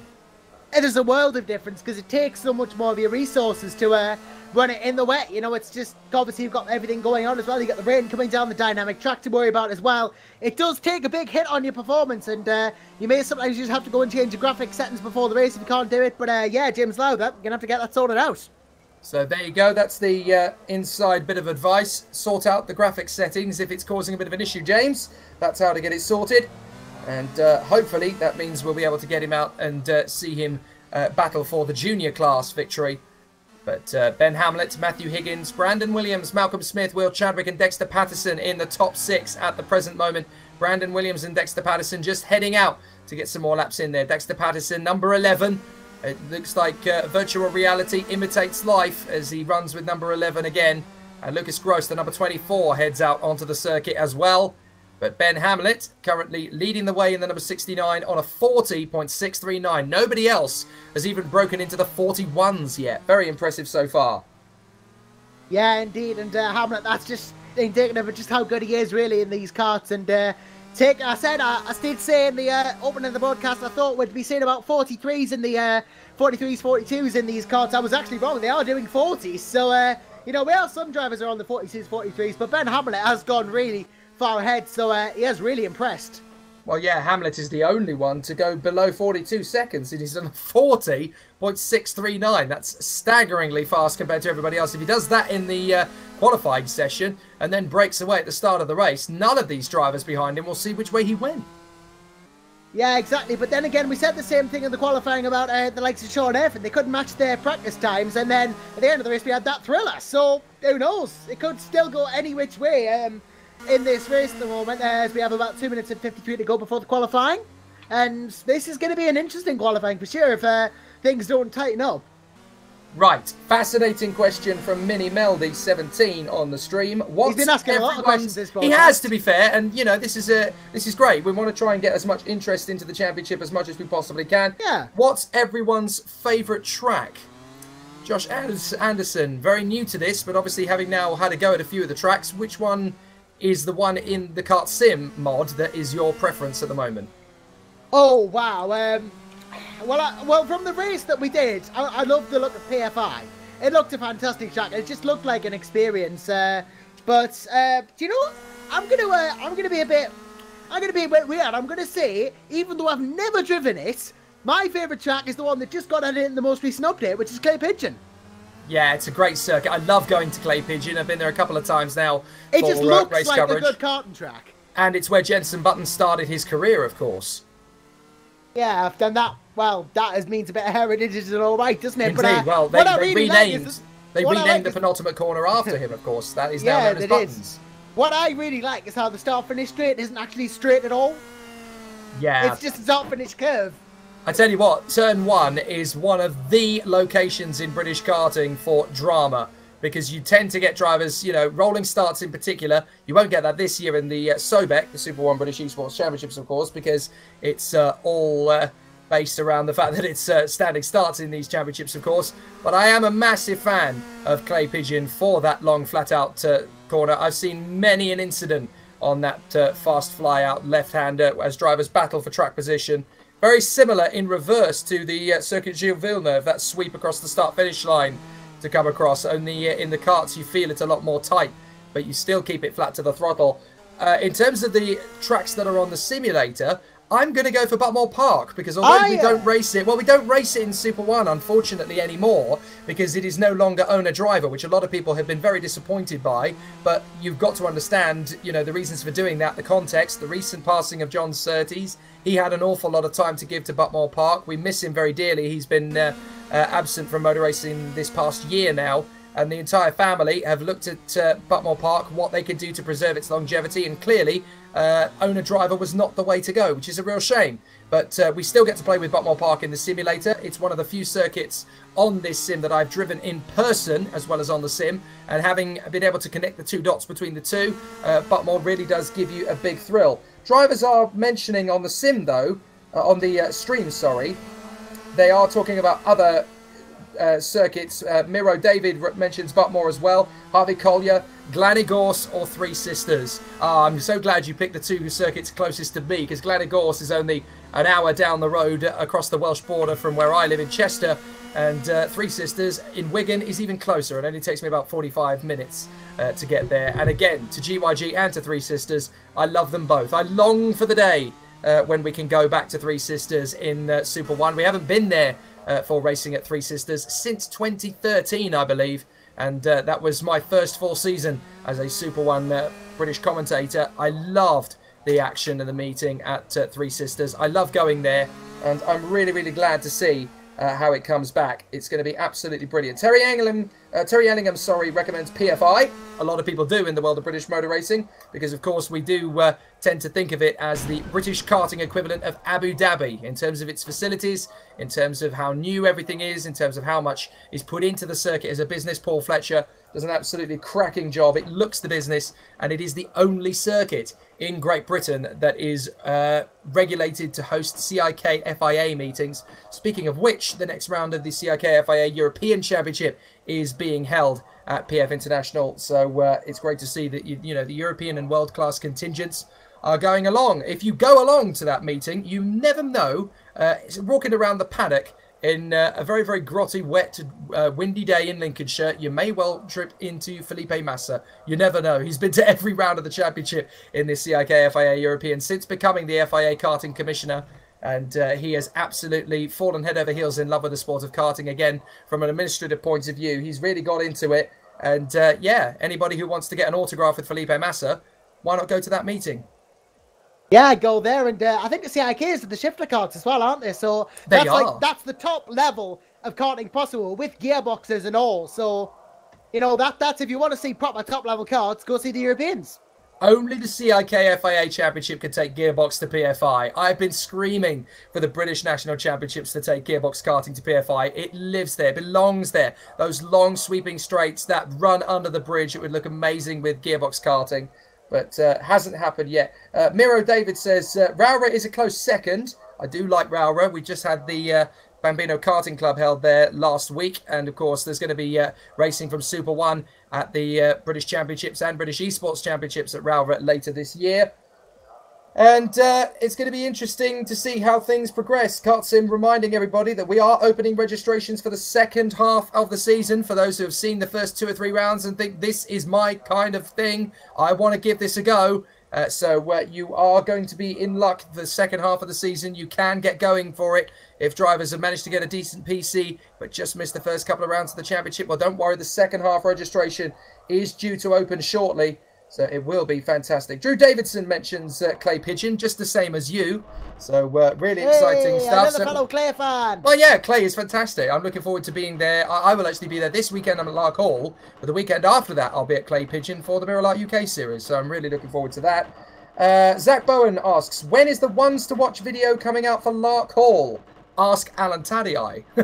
He's the one who does them, so I'm not entirely sure on that front. I have to say, over the course of this season, I'm starting to think that with Downforce's continued involvement in the Super 1 eSports and the Super 1 British Championship, we really need to start doing our own ones to watch videos on the Downforce UK channel. If people would like to see that, I'll try and put some commentary on it myself and get some narration of my own thoughts, but we'll do the best we possibly can. But KartSim has said hopefully next week, but it will be announced on our Facebook page to see how things are. But James Lowther pointing out that KZs are not allowed at PF International. Grrr!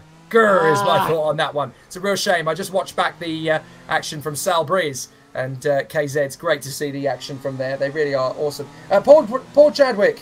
Well, it was Paul Chadwick. It says, hey, it's Will Chadwick. I reckon Three Sisters Valley after the resurfacing. It's my home track. And Will Chadwick has said that just before going out for official qualifying, which has begun, Josh. Yep, it has begun indeed. And we are going to be interested to see how this goes as well, especially with the wet conditions here. All drivers have been reminded to make sure that they have the wet tyres on and make sure they're applied to both the front and the rear of the kart too. So this is going to be an interesting one for sure. And, well, looking up and down the field, I think this is going to be a very interesting battle for the pole position. Anyone's game. And I have to say, once again, that's 45 minutes of waffle from ours truly. We have done all right there to fill in the space once again. I always wonder when we get to this point, how are we going to fill the time between the cadets and the junior senior races? I always think, surely we're never going to have anything to talk about. And it turns out we always do. I'm never quite sure how we manage it. Yeah, I never know quite myself, but it is going to be an interesting one. As Ben Hamlet posted the first time, a 44.7. Obviously, these will come down as the session continues, but decent benchmark to start with, I guess. Yeah, it's not bad at all. Hamlet on a 44.772. There's plenty of time left to find in the circuit. Don't forget, he did a 40-second lap in the earlier practice session. Williams second from Patterson. Then Malcolm Smith, Alex Everett and Aaron Walker. Will Chadwick now goes up into the top 6. So Will Chadwick now fifth, in front of Alex Everett. Then it's Aaron Walker, James Lowther, who certainly seems to have got a decent enough setting together for 8th position. And then we've got Lucas Ellingham in 9th from the drivers who have yet to set times, namely Matthew Higgins, Declan Russell, Lucas Gross, JP Slater and Adam Farmer.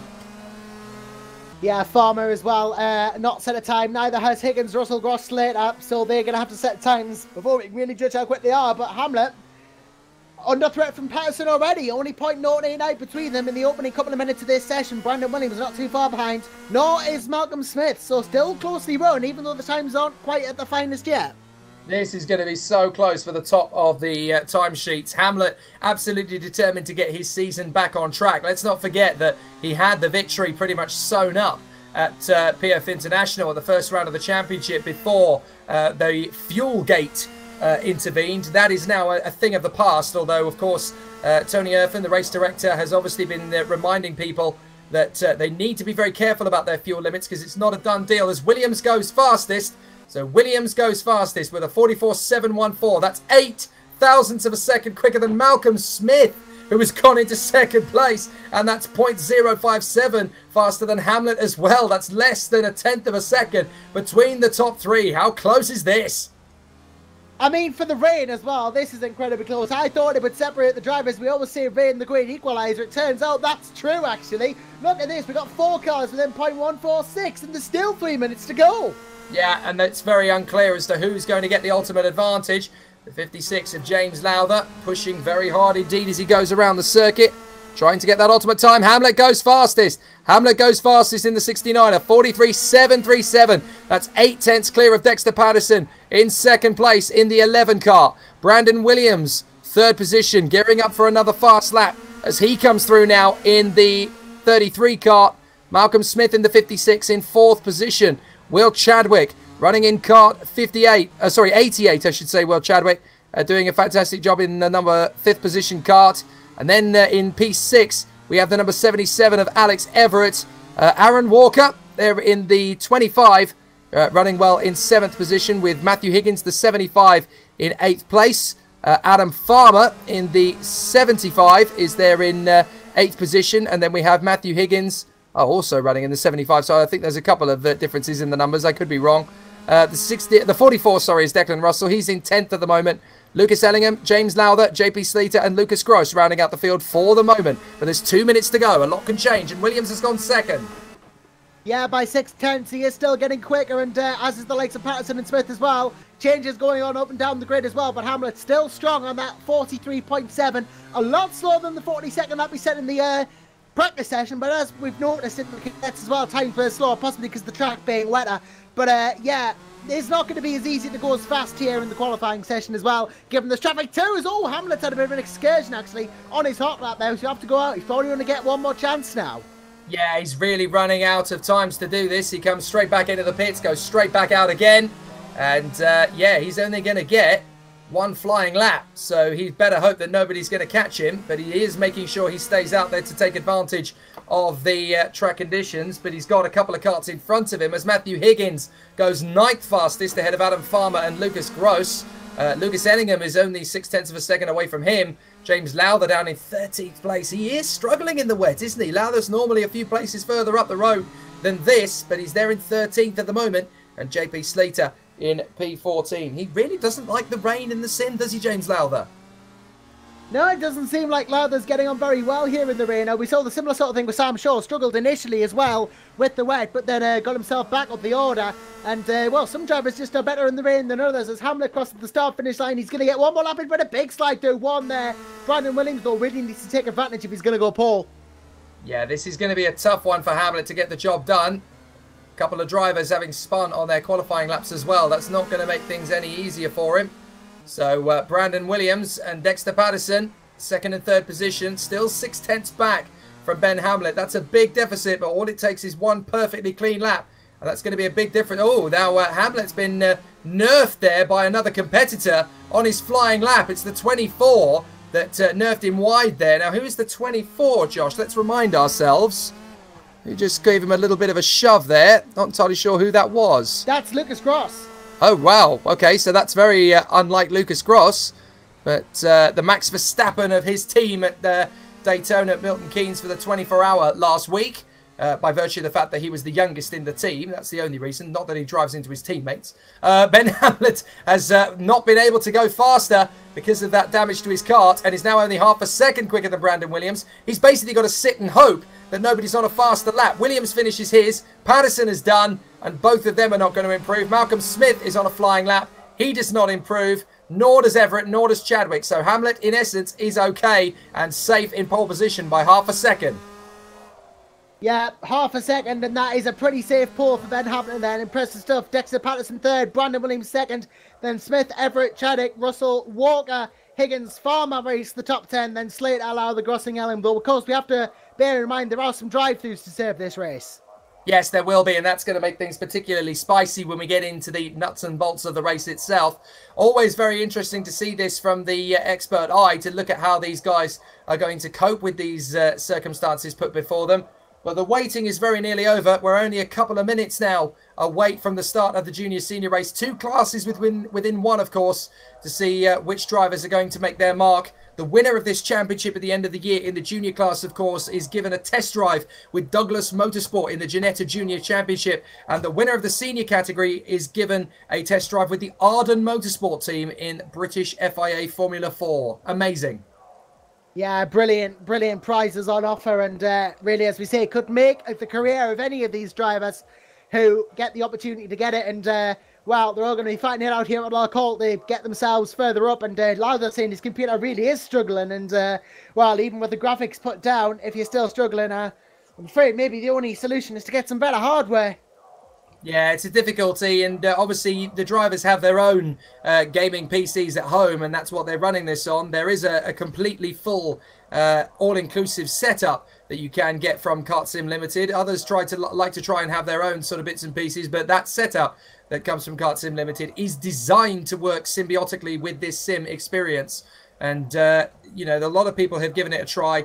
Really enjoyed driving it and had a huge laugh from it, including the guy who was battling for the victory at the Winter Cup that we did at PF International back in March now. That seems weeks and weeks away, doesn't it? It was Harrison Scott, of course, who is the reigning European Formula 3 Open champion, and the man who ended up giving his ticket to the championship to Brandon Williams by winning it at the Autosport International show, and that is a chap called Lando Norris. It's a shame we never got to see him, really. Yeah, just a shame. Maybe if we're lucky, we'll see him as at some point throughout the Super 1 series if we're lucky, but at the moment at least we have this race to focus on. And well, Jake, who do you think's going to win it? You weren't here for the first one, but you're here for the second. Thoughts? It is a tough one. I think there might be a chance that Brandon Williams might be able to pitch one over on Ben Hamlet just because of his consistency.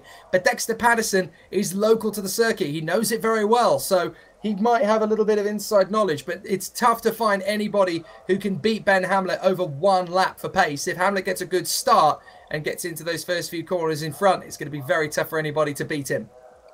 Yeah, it is going to be a tough one for sure. And, well, the pace he showed in qualifying will, you know, back that up. I think it probably is going to be Hamlet for the win, though the likes of Williams and Patterson will have fights of their own right, maybe even challenging. Malcolm Smith, though, don't count Smith or Everett out. They've been close enough too.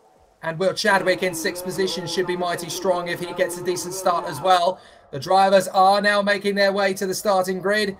And obviously 15 laps of the Larkhall circuit. It looks to me, for the moment at least, as though the rain has stopped. Well, it does do that. We mentioned this in the Cadet race. It'll restart after about 30 seconds. Ah, yes, that's true. We will be getting underway, and the rain will restart as Larkhall gets ready to host the juniors and seniors. Here we go then. It's going to be a really interesting start to the juniors and seniors. A standing start, of course, as the drivers will get themselves into position, ready for a battle. The lights are on, and when they go out, we're racing at Larkhall in the Super 1 British eSports Championship. Lights out. Let's race, and it's a cracking start from the second row as Dexter Patterson tries to move his way forward, and that has put him into second position, has it? Yes! We got problems at the back though. Slater round, Russell round, Gross round. 4 cars round at the start there. That has not gone well for them in any shape, way, or society. But definitely fun things that are happening at the front. We have Patterson, the likes of Smith, Chadwick and Everett battling it out as well as the penalties being applied. Ben Hamlet, one of those with the penalties, of course, has to serve that drive-through. He will go down the order. So Dexter Patterson looking to take the lead in this race. But interesting start for some of the drivers at the back, getting caught in a couple of incidents as Walker gets passed by Ellingham and all this. Declan Russell another one by penalty, but he's back in 12th. Hamlet leading the way, but he's going to have to serve that drive-through penalty, isn't he? So Patterson will lead the way, but Patterson is only 0.6 of a second, half a second now, behind Ben Hamlet on pure pace. So Patterson may not even need to worry about that incident, and Hamlet's really got his back to the wall now with Patterson closing him down. Meanwhile, Smith has got Brandon Williams breathing down his neck, and Will Chadwick's not a million miles away. Higgins is going for the move. Oh, he's missed his braking point completely, and I'm afraid to say that Matthew Higgins losing his nose cone, that was basically punishment fits the crime. Yeah, lost his nose cone. That's going to be a 10-second after the race, of course. If you lose your nose cone, you get 10 seconds with a penalty. That's how it works here in Super 1 eSports. And, well, that's going to cost them further down the road, I feel, as there's positions moving and shaking all around the 5th to 6th area. The likes of Williams and Chadwick as well. Hamlet has not come in, actually, to save that drive-through. I think he has to within 5 laps or he's out. JP Slater and all this trying to make positions on the likes of Lucas Gross, who has still got his front butt, but JP Slater doesn't have his. That's a 10-second. Hamlet's leaving this as late as possible to see if he can get a decent track position over Patterson, Smith and Williams, and he just got a massive tank snapper out of turn 2. He was very, very lucky to have kept it on the racetrack. Hamlet taking the gamble and rolling the dice to see if the guys behind him end up falling off the road. But Ben Hamlet is definitely getting a lot of punishment and attention here from Dexter Patterson. Smith is still 3rd from Williams. Chadwick in P5 from Alex Everett. Then Matthew Higgins and Aaron Walker there in 8th place. Lucas Ellingham in 9th. And Adam Farmer's just gone off the road in his battle to stay in front of Lucas Gross in 10th position. So Gross, I think, is going to get a chance to close up. Russell is a lap down there in 12th. JP Slater is in 13th place. And in 14th, that is Lowther. Lucas Ellingham's gone off the road. So Ellingham has gone off the road in the final section of the lap, and Farmer's gone through to 9th place. But crucially, Ellingham has kept his front nose cone. Meanwhile, Hamlet is trying to step away from Patterson and has got the gap up to just over a second. Yeah, got the gap up. Matthew Higgins, though, chasing down Alex Everett. Remember, Higgins doesn't have that nose cone, so he's got a penalty to serve. So it's imperative he gets past Everett if he wants any chance at 6th, really. And then he's got to get 10 seconds on him. Oh, Hamlet's gone off. Hamlet's gone off in the lead. Hamlet's gone off in the lead. Surely he needs to be taking that penalty now. Well, if I'd have just gone off the racetrack, I would have taken the drive-through penalty then and there. But Hamlet is going to leave it as late as is humanly possible. This is the 5th lap of the race. He is still leading it despite going off there on the penultimate turn. So he's going to leave it to the last possible minute. Yeah, as well as that, I've just noticed as well, it's a 15-lap race here in the juniors and seniors. I thought it was going to be longer here at Larkhall, 20 laps. I was wrong on that. Obviously, just a 15-lap race instead. But Ben Hamlet is going to be pushing really hard now to try and get as much time over Patterson before he has to come in. This is probably one of the last laps he can serve the penalty on, to be honest. So I would not be surprised if he came in this lap to get it served and get it out of the way. Otherwise, he is going to be disqualified. So here he goes. Yep, here he goes. Goes for it now. Patterson will. Oh, he's lost his bumper. Oh, no, Ben. For himself, and now he's going to get 10 seconds in addition, and he slides. And he spun on the way out of the pits. Ben. He was just too hot-headed. Penalty for the nose fairing and a spin there as well. Oh dear, absolutely appalling performance there from Ben Hamlet coming into the pits. He needed to brake so much earlier for the way into the pits, but basically ever since he took that drive-through penalty, his race has fallen around underneath him. But the thing is, he came into the pits way too quick, and that's why he ended up in the wall and did the nose cone section, and then he basically floored it down the pits. I'm not sure that's going to count as a serve drive-through penalty. Either that or it's just going to give him another one for next time. I don't know, but things going from bad to worse for Ben Hamlet. Then that's going to give Dexter Patterson run of the road, really. He has got 5-6 seconds from Smith now. If he keeps it together, this race is his. But still battles to be had at the back, such as, I'm looking at the other back, actually, the likes of Higgins and Everett. They can still go for it as Russell has come in now. Yeah, Russell's not fluttering it through the pits. He's staying at 40 kilometres an hour. I think that's critical when the officials look at the fact that Hamlet hit the wall on the way in and then just floored it out of the pits and spun out of the pit lane.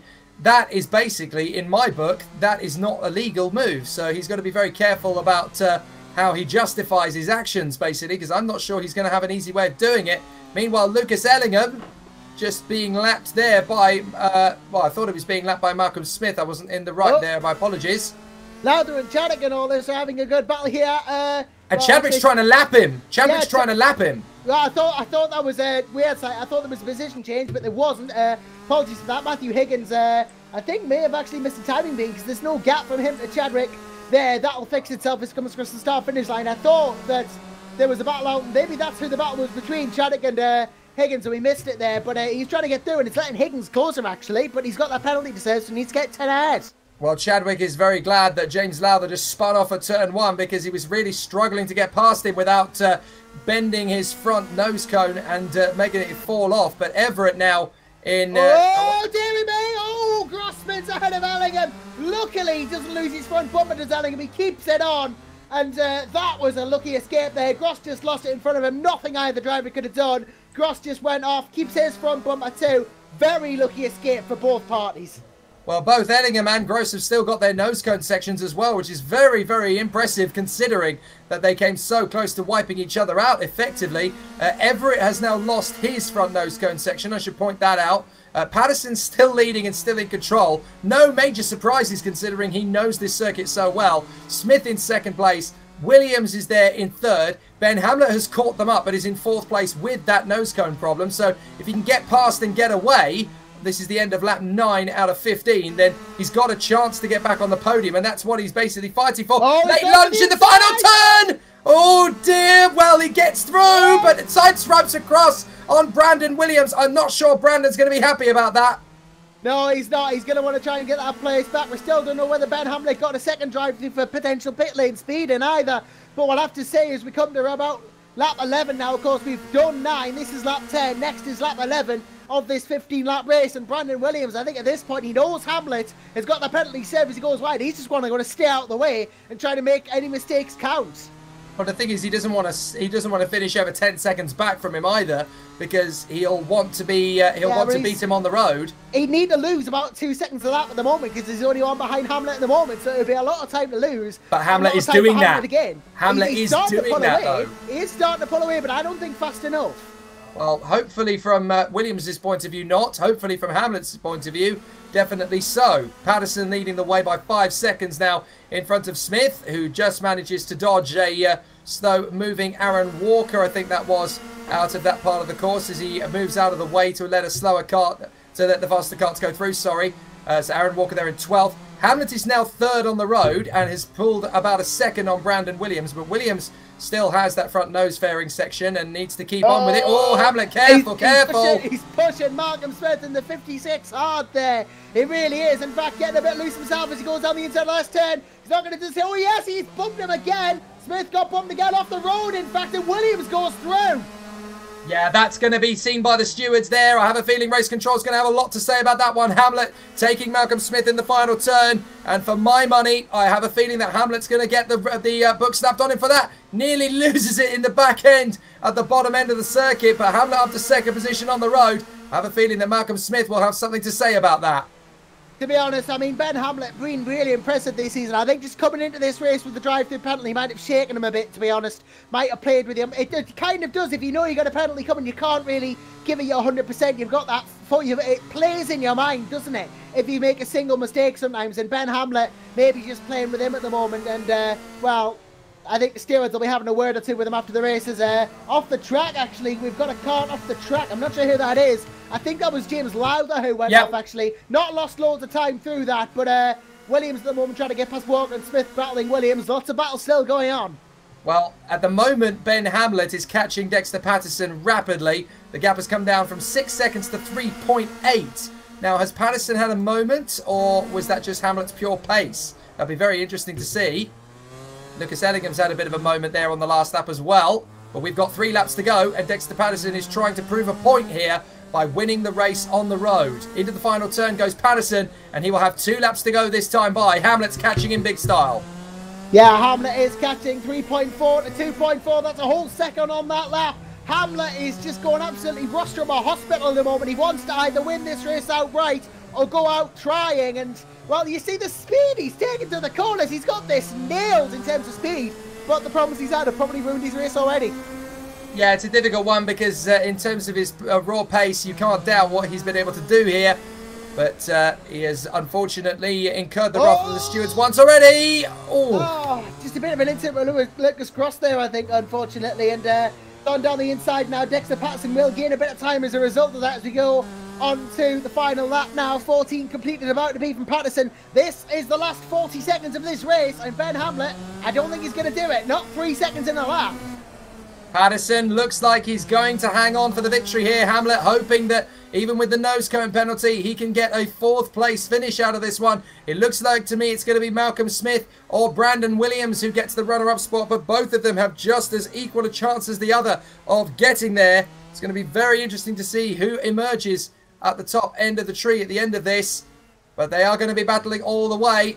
And it will be a fantastic fight, but Dexter Patterson has done what he needed to do to get the victory in the bag on home turf. Brilliant work from Dexter Patterson in the final brigade. A brilliant run, and Dexter Patterson for the first time this year takes the checkered flag out of the final course and wins it. Brilliant run from Patterson. Hamlet is 2 seconds back on the road. And but for the second position, very close indeed between Smith and Williams at the end. But Smith just gets there in front of Williams to the tune of 0.2 of a second. But with Smith and Williams 6.4 seconds behind Hamlet, Hamlet will not make the podium with his nose cone penalty. Yeah, he won. That means it is going to be Smith second, Williams third, Hamlet fourth. And I believe Chadwick will be Chadwick! fifth. Yeah, Chadwick is just going to get there, but it was close between Chadwick and Everett. And Chadwick, well, I say close in terms of road positions, but he would have gained that anyway because of a penalty coming for Everett for a loss of nose. Higgins likewise, Farmer, Russell and Lucas Ellingham all without their front nose sections. Oh, well, no, sorry, Ellingham's still got his. Yeah, my apologies. I don't think there's going to be much in it between them. I think ultimately, Ellingham might not move up position.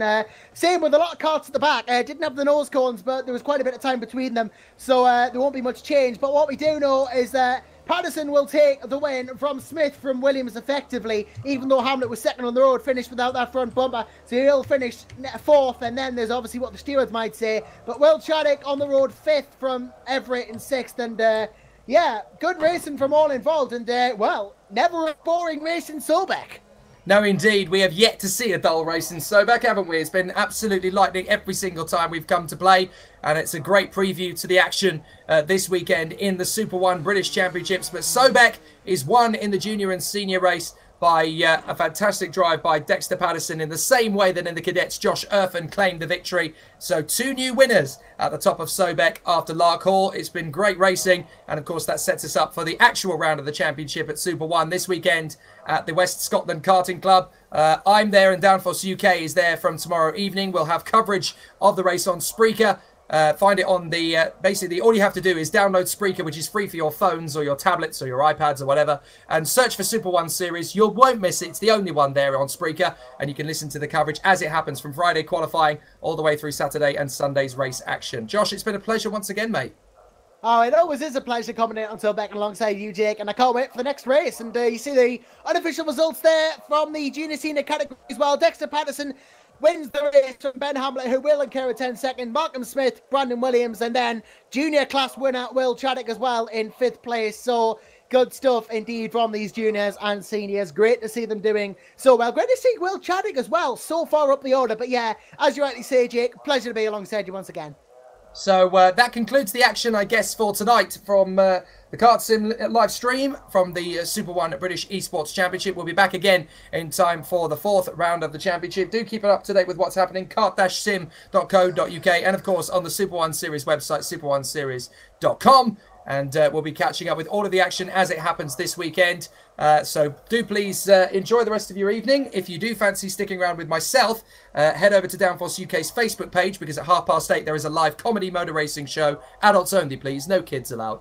But great to see you and great to be with you once again. Fantastic racing from SoBEC, as always, from myself, Jake Sanson, from Josh Anderson beside me. It's been a great night here at Larkhall, and we're getting ready for the next one already. Thank you very much. See you next time.